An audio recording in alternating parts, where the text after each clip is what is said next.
এবার আমাদেরকে নিয়ে যাওয়া হলো সরকারি অতিথি ভবনে। সেখানে আমাদেরকে উত্তম খানা খেতে দিল। খানা পিনার পর চলল চা আর বিয়ার পানের পালা। আমরা দুজন এসব থেকে বিরত রইলাম।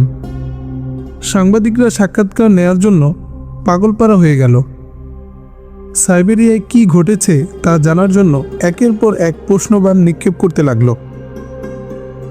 দলে দলে মানুষ আসছে আর প্রশ্ন করছে। এভাবে কেটে গেল বেশ কিছুক্ষণ। এবার এলো বিশ্রামের পালা। সবাই নিজ নিজ শয্যায় ঘুমিয়ে পড়লেন। আমার চোখে ঘুম নেই। আমার আত্মা ছটফট করছিল তাদের কবজা থেকে বেরিয়ে যেতে, কিন্তু কোনো উপায়ই পাচ্ছিলাম না। অবশেষে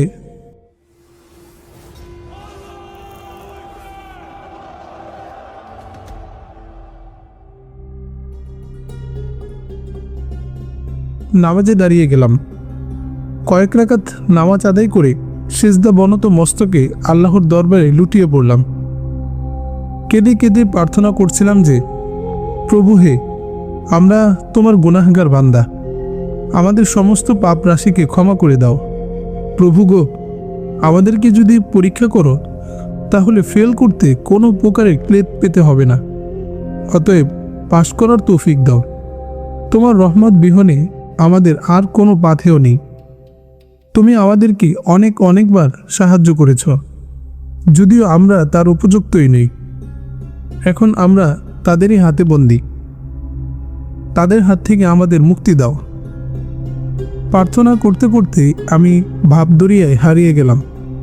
কি বলছি না বলছি তা কিছুই বলতে পারি না।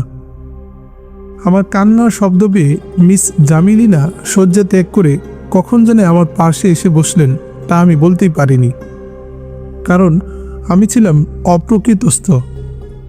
আমি স্বাভাবিক অবস্থায় ফিরে আসলে ভাবছিলাম যে হয়তো আজিম ভাই আসছেন, তাই আমি তাকে জড়িয়ে ধরে সস্নেহে বুকের কাছে টেনে নিলাম।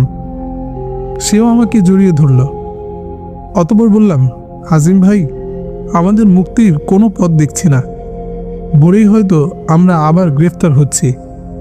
জানি না এবার আমাদেরকে কোথায় প্রেরণ করবে। আল্লাহ ছাড়া উদ্ধারকারী আর কেউ নেই। আমার কথা শেষ হতে না হতেই আমার বাহু বন্ধনের মধ্য থেকে বেরিয়ে এলো এক নারী কণ্ঠ। আমি চমকে গিয়ে ওকে ছেড়ে দিয়ে জিজ্ঞাসা করলাম, কে তুমি? অন্ধকারে আমার কোল দখল করে নিলে। উত্তর হইল, আমি তোমারই একজন হিতাকাঙ্ক্ষী বোন, মিস জামিলিনা ব্রন্স। তোমার কান্না আমাকে শয্যা ত্যাগ করতে বাধ্য করেছে। আপনি আমাকে জড়িয়ে ধরলেন যে? আপনি আগে ধরেছেন, তাই আমি ধরেছি। আমি তো আজিমকে মনে করে আদর করে ধরেছি। তা তো আমি জানি না, আমি তো ভাবছি আমাকেই ধরেছেন। আপনি একজন গায়রে মাহরাম সুন্দরী রমণী। আপনাকে অমনভাবে ধরে বুকের কাছে টেনে নেওয়া কি জায়েজ আছে? আমি কি তা জানি? অনেকেই তো আমাকে ভালোবেসে অমনভাবে জড়িয়ে ধরে চুমু খায়। আমি তো তাই ভাবছি। ছি ছি, কি নোংরামি! তুমি কেঁদে কেঁদে কি বলছিলে? আল্লাহর নিকট মুক্তির জন্য প্রার্থনা করছিলাম। আমরা তোমাকে মুক্তির জন্য আশ্বাস দিয়েছি, তা সত্য।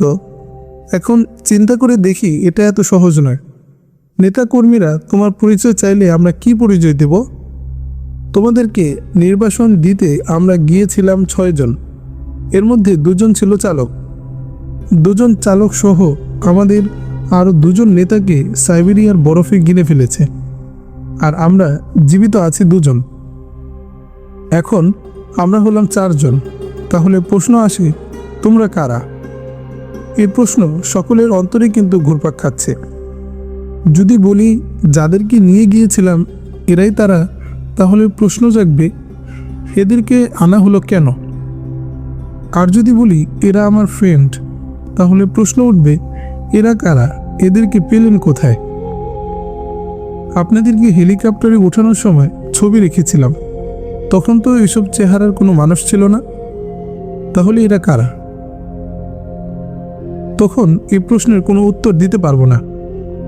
এখন চিন্তা করে দেখছি তোমরা গ্রেফতারি হয়ে আছো। তবে তোমরা কোনো চিন্তা করো না, তোমাদেরকে যদি জেলখানায় পাঠায় বা অন্য কোথাও পাঠায় তাহলে সেখানে তোমার মুক্তির ব্যাপারে চিন্তা করব। জীবন দিয়ে হলেও মুক্ত করার চেষ্টা করব। এর মধ্যে কোনো প্রকার অলসতা বা কার্পণ্যতা করব না। যদি তোমাদের বের করতে টাকা পয়সা প্রয়োজন হয়, তবে ওয়াদা দিচ্ছি, পাক্কা ওয়াদা, যত টাকাই লাগুক না কেন সব টাকা আমি একাই বহন করব এবং তোমাদেরকে মুক্ত করব। তোমাদের মতো অমায়িক, ভদ্র ও দরদি লোক আমি আর পাইনি। তোমরা আমাদের অন্তর জয় করেছ, প্রাণ রক্ষা করেছ, উত্তম ব্যবহার করেছ, উন্নত চরিত্রের পরিচয় দিয়েছ। কাজেই তোমাদেরকে মুক্ত করেই ছাড়ব। এসব আলাপ আলোচনা করতে করতে ফজর হয়ে গেল। আমি চুপি চুপি আজিম ভাইকে জাগিয়ে ফজরের নামাজ পড়ে নিলাম। ভোরেই সকলেই শয্যা ত্যাগ করে পেশাব পায়খানা সেরে হাত মুখ ধুয়ে একত্রে জমা হতে লাগলো। সবাই একত্রিত হলে চা নাস্তা হাজির করা হলো। আমরা সবাই নাস্তা সেরে নিলাম। আমাদের সাথে ছিলেন কয়েকজন কমিউনিস্ট নেতা ও উদ্ধার কর্মীদের মধ্য থেকে 2-3 জন। নাস্তার পর্ব শেষ হলে আরম্ভ হলো সাইবেরিয়ার কাহিনীর পুনরাবৃত্তি। কাহিনী শোনাচ্ছেন আমাদের সাথী নেতাজি। তিনি আমাদের আসা যাওয়া থেকে নিয়ে কি কি ঘটেছে তার যাবতীয় ঘটনাবলীর বর্ণনা দিলেন। তারপর সেখানকার প্রাকৃতিক দৃশ্যাবলী সম্পর্কে ধারণা দিলেন। আমরা কি কি ছবি ক্যামেরা বন্দি করেছি এবং কিভাবে উদ্ধারকর্মীরা আমাদেরকে উদ্ধার করেছে এগুলোর ইতিহাসও বাদ দেননি। এর মধ্যে একটা নতুন খবর শুনলাম যা ইতিপূর্বে জানতাম না। উদ্ধারকর্মীরা যাওয়ার সময় আরও 2 জন পাইলট অতিরিক্ত নিয়েছিলেন পতিত হেলিকপ্টার আনার জন্য। 2 জন পাইলট আর কয়েকজন উদ্ধারকর্মী নিয়ে হেলিকপ্টারটি আকাশে ডানা মেলে 1000 ফুট উপরে উঠতেই যান্ত্রিক গোলযোগের কারণে ইঞ্জিনে আগুন ধরে। উক্ত হেলিকপ্টার যাত্রী সহ আকাশে জ্বলে পুড়ে ভস্ম হয়ে যায়। ওদের একজনও বাঁচতে পারেনি। আর যে 4 জনকে বরফে গিলে ফেলেছে তার কারণ বৈজ্ঞানিকগণ পরীক্ষা নিরীক্ষা করেও উদ্ঘাটন করতে সক্ষম হননি। এসব আলোচনার পর এসে গেল আমাদের প্রসঙ্গ। প্রশ্ন উঠল, আমরা কি, কোথেকে এলাম, কিভাবে এলাম, ইত্যাদি ইত্যাদি। এ প্রশ্নের উত্তরে মিস জামিলুনা ব্রন্স বলল, এদেরকে আমরা কদিমকালা থেকে কুড়িয়ে এনেছি। কখন কিভাবে এরা সেখানে গেল তা ওরাও বলতে পারেনি। তাদের দুরবস্থা দেখে খুবই মায়া লাগলো, তাই তাদেরকে আমাদের সাথে নিয়ে এসেছি। তবে লোক দুটি খুবই ভালো, তাদের আচার ব্যবহারে আমরা খুশি। অন্য একজন বললেন, এরা যে রুহানি এতে কোনো সন্দেহ নেই, আর মুজাহিদও হতে পারে। অপর একজন আমাকে প্রশ্ন করলেন, কি হে যুবক, তোমার নাম কি? আমার নাম আবদুল্লাহ বিন মাসরুর। খোবায়েবকে চেনো? আমারই অপর নাম খোবায়েব। আরে গাধা, তুমি নো, সে মুজাহিদদের নেতা ও কমান্ডার। আমি ছাড়া অন্য কোনো খোবায়েব আছে কি না তা আমি জানি না। তাহলে তুমি কি মুজাহিদ খোবায়েব? মুজাহিদ ছিল আমার চাচাতো ভাই। তার বয়স ছিল 2 বছর। সে সুন্দর করে হাসতো, ভাইয়া বলে ডাকতো। সে তো অনেক আগেই মরে গেছে। আমি শুধু খোবায়েব, মুজাহিদ মরে গেছে। আমাদের বিরুদ্ধে যে যুদ্ধ করে সে মুজাহিদের কথা বলছি। আমাদের গ্রামে মুজাহিদ নামক কোনো আর্মি তো নেই। আরে গাধা, যারা যুদ্ধ করে তাদেরকে মুজাহিদ বলে। ও, তাহলে আর্মিদেরকে মুজাহিদ বলে? কারণ আর্মিরাই তো যুদ্ধ করে, তাই না স্যার? মুন্ডু মুন্ডু মুন্ডু আপার তো বিয়ে হয়ে গেছে অনেক আগেই। তোর মাথা তোর বাবার মাথা। আমার মাথা আমার সাথে, আর আব্বুর মাথা পৃথক। আমার কথা শুনে সবাই খিলখিল করে হাসতে লাগলেন। অপর একজন জিজ্ঞাসা করলেন, তোমরা সেখানে গেলে কিভাবে? আমরা একদিন রাত্রে রাস্তা দিয়ে যাচ্ছিলাম, তখন কতগুলো লোক অস্ত্রশস্ত্র নিয়ে আমাদের সম্মুখ দিয়ে দৌড়িয়ে গেল। আমরা এদেরকে ডাকাত মনে করে ভয় পেয়েছিলাম। তারপর আর্মিরা এসে আমাদেরকে ধরে নিয়ে প্রচুর মায়ের পিট করে। এরপর আরও কয়েকজনকে ধরে হেলিকপ্টারে করে সেখানে ফেলে আসে। তোমরা কতদিন সেখানে ছিলে? সেখানে তো দিন নেই আর রাত অনেক লম্বা। 15 মিনিট সূর্য দেখেছি, তারপর আবার রাত। তোমরা বাঁচলে কিভাবে? তা বলতে পারিনি। এরপর ওনারা আমাদেরকে নিয়ে আসছেন। বাড়ি কোথায়? দুসানবে। লেখাপড়া শিখেছো কি? হ্যাঁ, শিখেছি। কতটুকু? মাপবো কি দিয়ে? মাপতে পারিনি তো। তুমি কি গাধা? না স্যার, আমি মানুষ। মানুষ হলে তো বলতে পারতে কয় ক্লাস পড়েছ। 1, 2, 2 ক্লাস স্যার। তাহলে তুমি বিরাট শিক্ষিত। জি স্যার, বানান করে পড়তে পারি। কোরআন শরীফও কি পড়তে পারো? হ্যাঁ, দাদা পড়তেন, শুনে শুনে অনেক শিখেছি। পড়ো তো শুনি। আউযু বিল্লাহি মিনাশ শাইতানির রাজিম, বিসমিল্লাহির রহমানির রহিম, আলহামদুলিল্লাহ। এই তো স্যার, আর কয়েক লাইন পরে আছে আমিন আমিন। মধ্যেরগুলো পারি না। নামাজের দোয়াটা পারো তো? পারি স্যার, শুনেন। আত্তাহিয়াতুল্লাহি ওয়াসসালাত। স্যার, খালি প্যাচ লাগে। আত্তাহিয়াতু গিয়ে সূরা ফাতিহার ভিতর ঢুকে পড়ে। আচ্ছা আচ্ছা, তোমাকে ধন্যবাদ। কি বললেন স্যার? তোমাকে ধন্যবাদ দিলাম? কই দিলেন? পেলাম না তো। হাতে দেন। সবাই হেসে কুটপাট। তোমাকে কারাগারে যেতে হবে, রাজি আছো? স্যার, আমি তো চিনি না। ঠিকানা আর ভাড়া দিলে আশা করি যেতে পারবো। দূর কতটুকু? বেশি দূরে নয়, আমরাই পৌঁছে দেব। তাহলে তো ভালোই হয়। আপনারা সেখানে থাকেন? আমরা সেখানে থাকবো কেন? আমরা কি আসামি? স্যার, আমরা আসামি না, আমরা তাজিক। আমাদের এখান থেকে আসাম অনেক দূরে। আসাম ভারতের মধ্যে। আমার কথা শুনে অনেকেই হাসলো আর আমার দিল কাঁদল। তারপর পুলিশ ডেকে এনে আমাদেরকে তাদের হাতে তুলে দিয়ে বলল, এই দুজনকে জেলখানায় পাঠিয়ে দাও। পুলিশ আমাদের হাতে হ্যান্ডকাপ পরালো। আমরা অসহায়ের মতো দাঁড়িয়ে রইলাম। দাড়িগুলো চোখের পানিতে গোসল করতে লাগলো।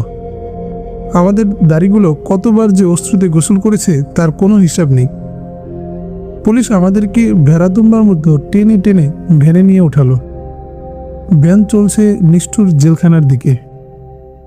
কিছুক্ষণের মধ্যেই আমাদেরকে পৌঁছে দিল লাল দালানে। গেট থেকে বন্দুকের বাট দিয়ে পাছার মধ্যে কয়েকটা বসিয়ে স্বাগত জানালো।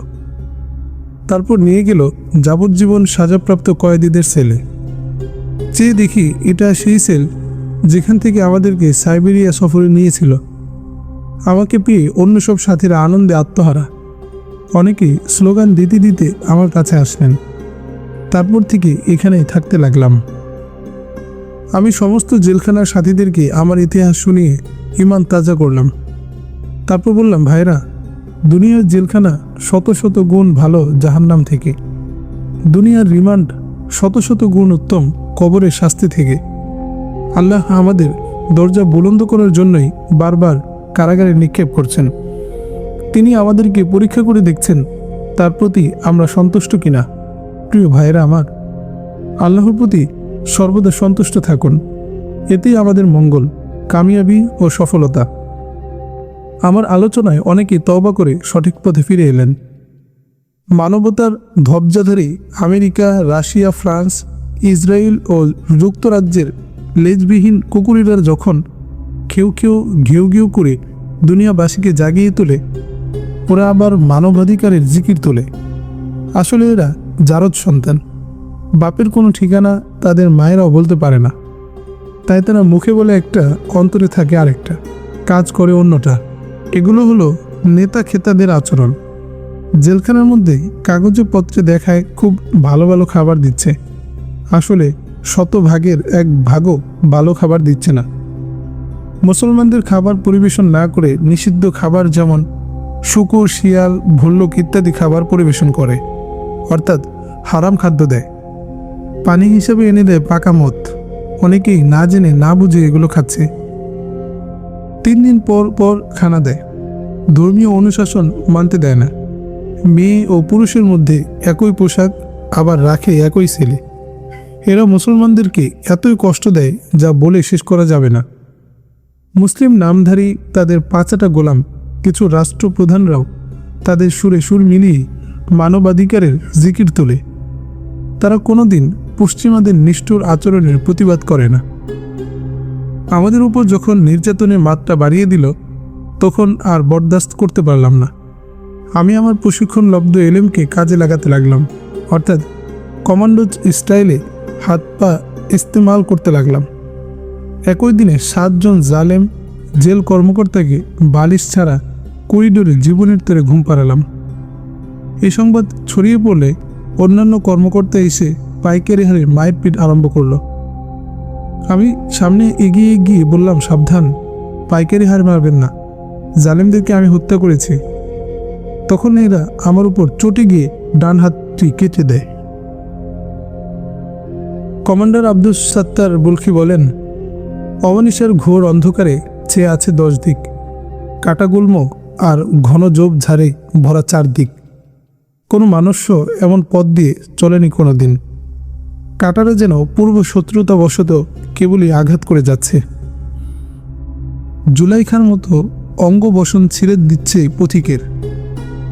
বন্য হায়নার ভয়ে গা ছমছম করছে, শুকনো পাতার আর্তনাদে গা শিউরে উঠছে।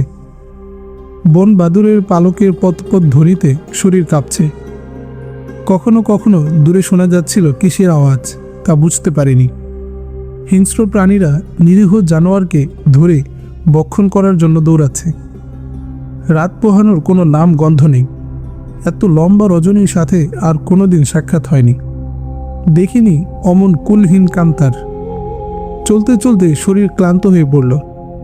পা দুটি দেহের ভার বহন করতে অক্ষমতা প্রকাশ করছে বারবার। ক্ষুধায় জীবন উষ্টাগত। প্রাণ পাখি দেহ পিঞ্জির থেকে মুক্ত হতে চাচ্ছে, চিন্তায় মন ভারাক্রান্ত। দিকহারা পথিক দল কোথায় যাচ্ছে, কোথায় তাদের ঠিকানা, তা কারো জানা নেই। অনিশ্চিত ভবিষ্যৎ তাদের সম্মুখে এসে সালাম ঠুকছে। কুলহীন গহীন কান্তারে হারিয়ে গেল অনেক দল। সাথীদের চলার অক্ষমতা দেখে মাওলানা আব্দুস সাত্তার বুলখি চিন্তায় পড়ে গেলেন। তিনি ফাগুদায়েফকে ডেকে জিজ্ঞেস করলেন, অরণ্য পথ শেষ হওয়ার বাকি কতটুকু? ফাগুদায়েফ ছিলেন রাহবার, কিন্তু তিনিও জানতেন না কোন দিকে যাচ্ছেন বা অরণ্য পথ শেষ হবে কতক্ষণে। তিনি আমির সাহেবের প্রশ্নের উত্তর দিতে গিয়ে বললেন, হজরত, আপনাদের চেয়ে আমি বেশি জানি বলে ধারণা করাটা অধমের উপর জুলুম হবে। সিপাহসালার বুলখি নিরুৎসাহিত হয়ে বললেন, কোথাও চলার ইতি টানা হোক, বিশ্রাম না নিয়ে আর চলা যাবে না।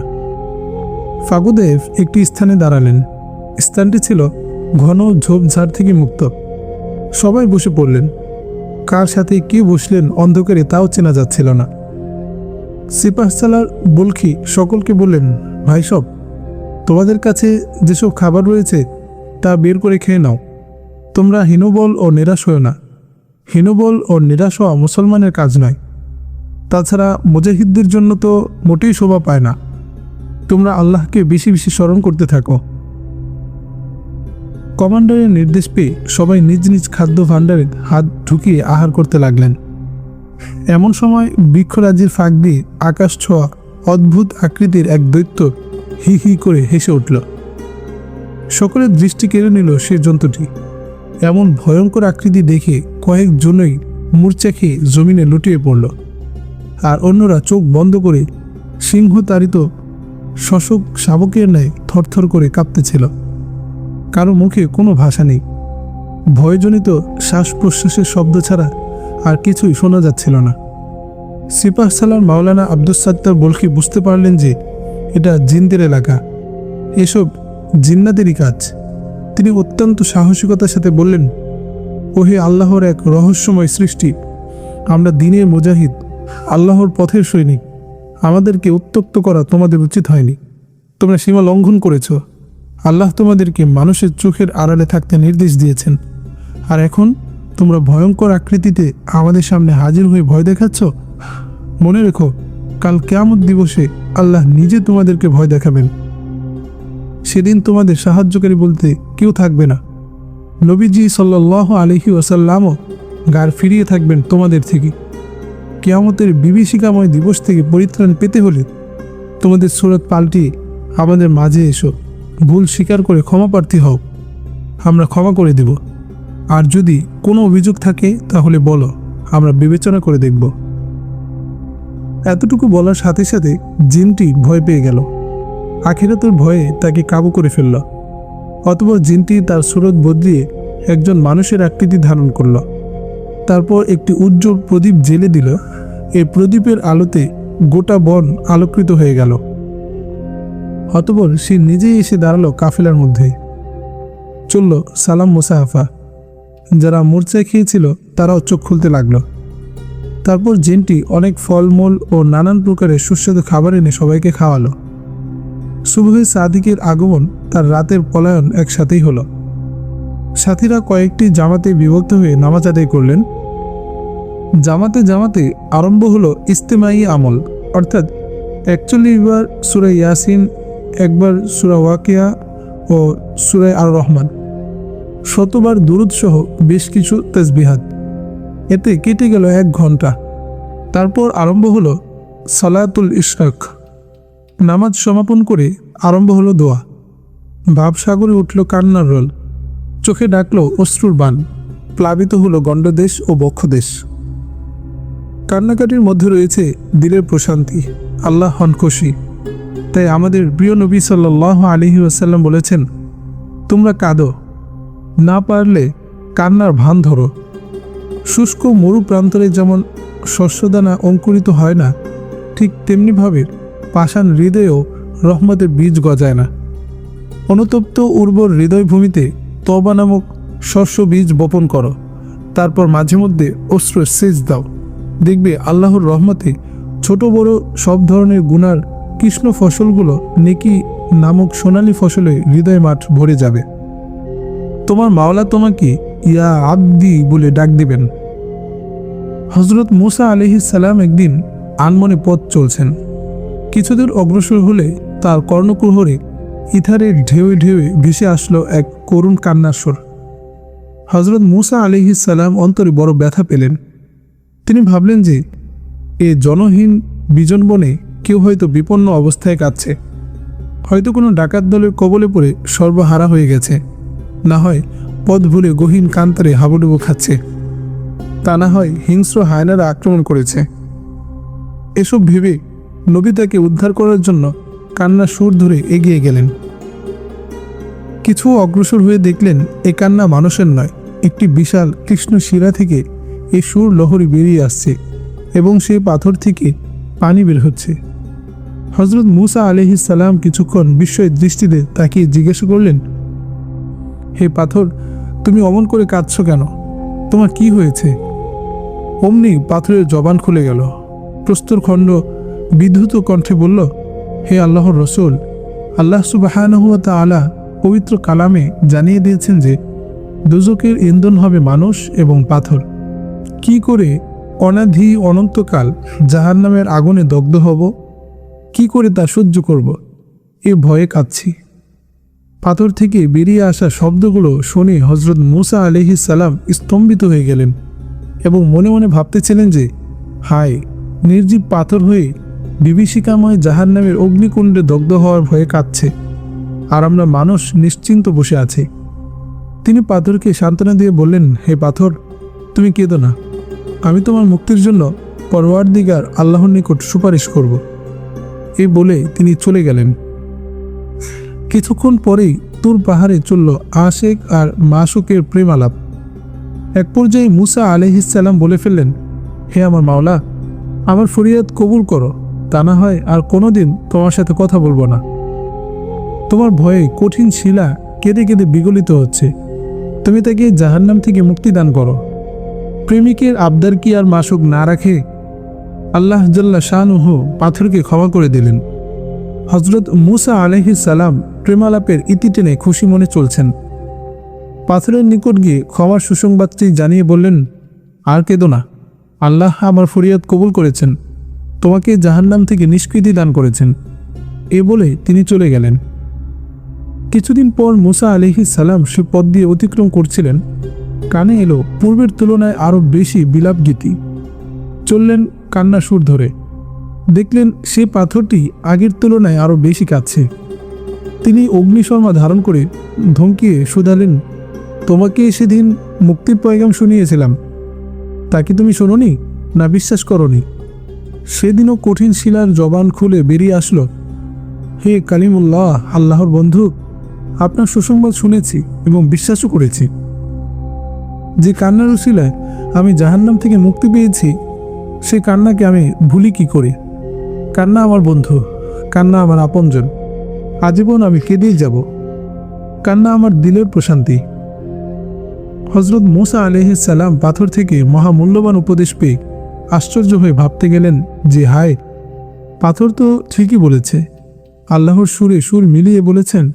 আল্লাহ বলেন, তোমরা অল্প সময় হাসো আর কাঁদো বেশি সময়। পাথর তো ঠিকই বলেছে। আল্লাহর সুরে সুর মিলিয়ে বলেছেন।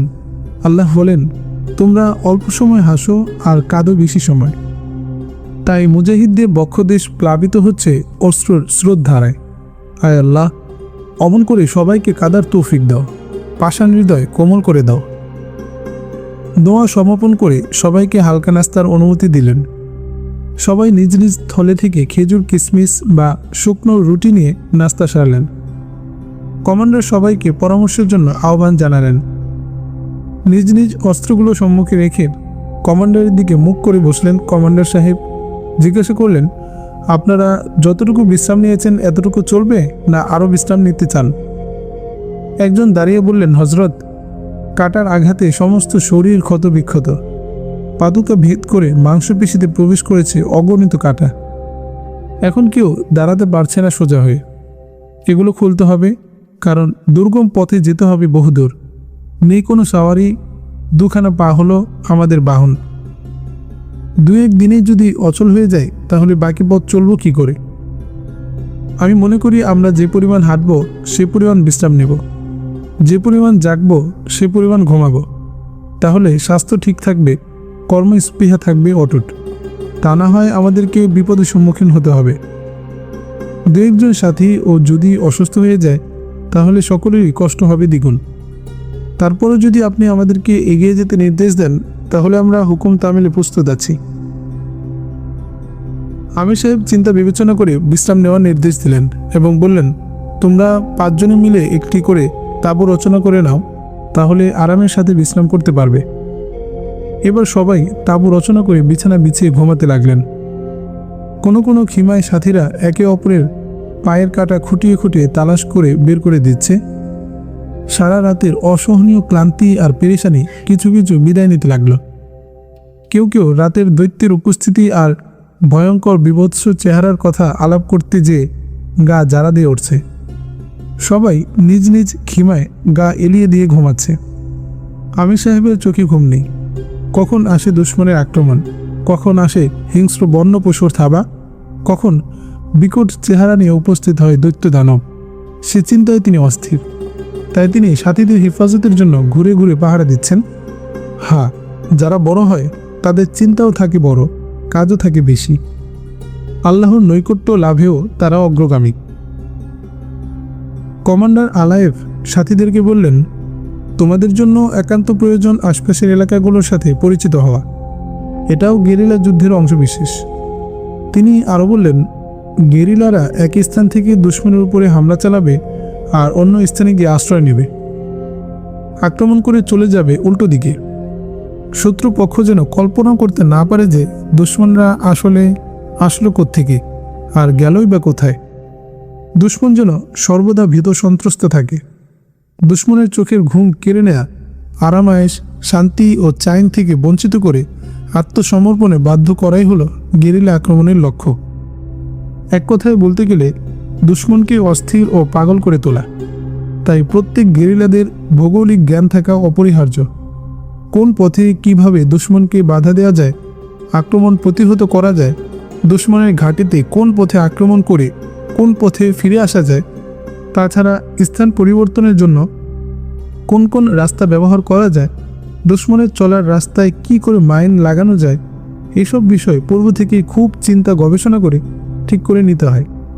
তাই তোমাদের বলছি, তোমরা আশপাশের পাহাড়গুলো যেমন মার্দানিয়া, মার্বেলিয়া ও মাদাসিকো ঘুরে ঘুরে দেখো কোথাও মূর্ছা তৈরি করা যায়, কোথায় নিরাপদে কিছুদিন থাকা যায়। একজন মুজাহিদ দাঁড়িয়ে প্রশ্ন করলেন যে, হজরত, আমরা তো শুনেছি আগে দাওয়াত দিতে হয়, দাওয়াত না মানলে যুদ্ধের জন্য প্রকাশ্যে আহ্বান জানাতে হয়। আমরা যদি দাওয়াত না দিয়ে গোপনে গোপনে আক্রমণ করে বসি, এটা কি শরীয়ত সম্মত হবে? নবী বা সাহাবাদের পক্ষ থেকে এর কোনো প্রমাণ আছে কি তা জানতে চাই। কমান্ডার সাহেব উত্তরে বললেন,